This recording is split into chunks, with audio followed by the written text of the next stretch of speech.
पालक में चिकन डालें और फिर कमाल देखें।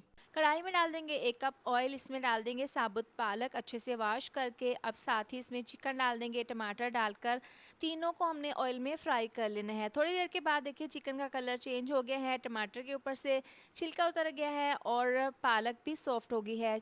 टमाटरों को और चिकन को हमने दूसरी प्लेट में निकाल लेना है। पालक में आधी चम्मच चीनी, आधी चम्मच नमक डाल देंगे। चीनी डालने से ना इसका कलर ख़राब नहीं होगा। पालक अच्छे से फ्राई हो गई है, सॉफ्ट भी हो गई है, पालक ने पानी छोड़ दिया है। अब पालक को एक दूसरी प्लेट में निकालेंगे, पालक का पानी भी साथ डाल देंगे। इसको ग्राइंडर जग में डालकर इसका पेस्ट बना लेंगे। इस ऑयल में प्याज डाल देंगे, प्याज हल्के से सॉफ्ट होने के बाद इसमें फ्राई किया हुआ चिकन डालकर फ्राई कर लेंगे। अब टमाटर का पेस्ट बना लिया था ये डाल देंगे इसमें, साथ ही लहसुन अदरक का पेस्ट डालकर इसको मिक्स कर लेंगे।